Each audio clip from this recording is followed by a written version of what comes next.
अब देखो बच्चे, नेक्स्ट जो हमने टॉपिक करना है that is failures of planning, कि इस प्लानिंग की बेसिस पे हमारे जो फेलियर्स हैं वो कहाँ कहाँ पे रह गया, मतलब कहाँ कहाँ हम अच्छा स्कोर नहीं कर पाए हैं। तो उसमें जो फर्स्ट पॉइंट है दैट इज़ आपका एब्जेक्ट पॉवर्टी। एब्जेक्ट पॉवर्टी क्या था कि जिसमें आपका पॉवर्टी के रिलेटेड उन्होंने सारे की पॉइंट्स दिए हैं कि हमारा पॉवर्टी जो है वो रिड्यूस नहीं हो पाया था। ठीक है, स्टिल इन इंडिया वो क्या कह रहे हैं कि 21.9% जो आपकी पॉपुलेशन है वो बिलो पॉवर्टी लाइन जो है वो लिव करती है।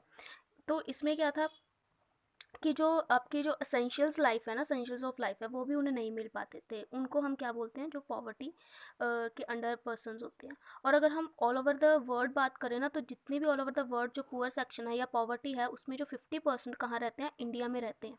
इट मीन्स कि ज़्यादा से ज़्यादा जो पुअर पीपल हैं वो कहाँ कहाँ से बिलोंग कर रहे हैं, इंडिया से बिलोंग कर रहे हैं। इट मीन्स हम बहुत पीछे हैं अदर कंट्रीज। ठीक है, तो हम इन चीज़ों में हम क्या है, फेलर रहे हैं। उसके बाद देखो बच्चे, हाई रेट ऑफ इन्फ्लेशन। अब इन्फ्लेशन मीन्स क्या होता है, जैसे मैंने आपको बोला था कि जो महंगाई बढ़ जाती है आपकी। ठीक है, तो हाई रेट ऑफ इन्फ्लेशन की वजह से क्या है, जो आपकी रियल इनकम होती है पीपल की वो क्या है, इरोड हो जाती है, मतलब ख़त्म हो जाती है या रिड्यूस हो जाती है। रियल इनकम मतलब जो उनके पास लास्ट बचता है। ठीक है, मतलब उनको ज़्यादा एक्सपेंडिचर क्रिएट करना पड़ जाता है, चाहे वो चीज़ थोड़ी खरीद रहे हैं, बट उससे एक्सपेंडिचर क्या है, ज़्यादा हो जाता है, जिससे उनकी जो रियल इनकम है वो बहुत कम बचती है उनके पास। तो फर्स्ट जो 5 ईयर प्लान है ना, उससे जो 12th ईयर प्लान तक भी अगर आप चलो, तो जो प्राइजेज हैं वो उन्होंने रिकॉर्डेड स्टीप प्राइस ही रिकॉर्ड किया है, मतलब प्राइजेज जो हैं वो ऑलवेज हाई ही रहे हैं। क्लियर।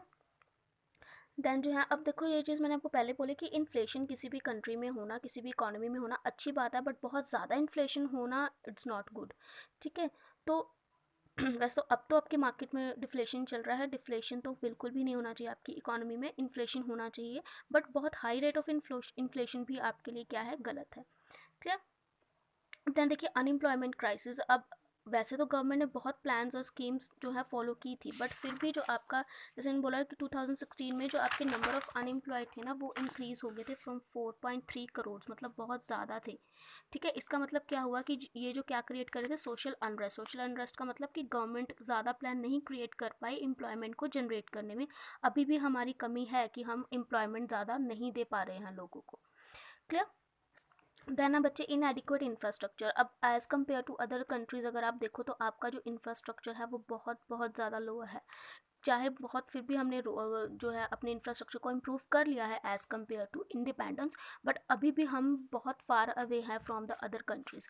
जो आपका एक्चुअल इनएडिक्वेट जो आपका इंफ्रास्ट्रक्चर है ना वो अभी भी इनएडिक्वेट है। बेसिक इसका मेन रीज़न क्या है, जो आपका शॉर्टेज ऑफ पावर है, shortage of electricity basically main constraint रहता है आपकी इंडिया में, क्योंकि हमारा जो रिसोर्स है, वाटर रिसोर्स है, वो ही बहुत कम है, जिसकी वजह से जो आपका इलेक्ट्रिसिटी है उसमें भी प्रोडक्शन क्या है उसकी कम जाती है।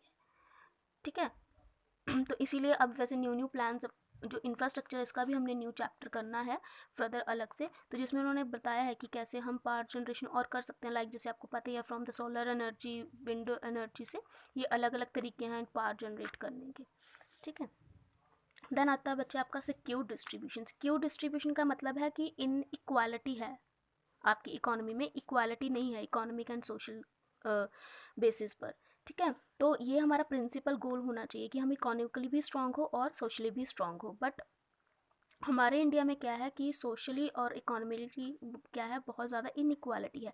इकोनॉमिकली भी कि जैसे इक्वल डिस्ट्रीब्यूशन की जैसे हम बात कर रहे थे कि नहीं हो पाता है। जैसे अगर टैक्सेस की बात करें, इनडायरेक्ट टैक्स की बात करें, तो इनडायरेक्ट टैक्स है ना वो सबको सेम ही पे करना पड़ता है, चाहे वो रिचर है, चाहे वो पुअर है, चाहे वो मिडल है। ठीक है, तो ये चीज़ें क्या है, एक इनइक्वालिटी क्रिएट कर देती है। अब सोशल इनइक्वालिटी की, अब हमारे इंडिया में डिफरेंट डिफरेंट कल्चर के लोग रहते हैं, different different caste, different different region के लोग रहते हैं। ठीक है, तो पहले ये होता था कि जो छोटे जाति के लोग होते थे तो उनको इतना प्रेफर नहीं किया जाता था, बट गवर्नमेंट को जिसकी वजह से क्या करना पड़ा, रिजर्वेशन जो है ऑफ़र करनी पड़ी जॉब्स में। अगर इक्वालिटी पहले ही होती तो ये चीज़ें पॉसिबल फिर नहीं होती, मतलब ये चीज़ें फिर नहीं होती। अब एजुकेशन में भी, जॉब्स में भी, किसी भी सेक्टर्स में देख लो, एक रिजर्वेशन होती है एक स्पेशल से जोन के लिए, स्पेशल सोशल जोन के लिए।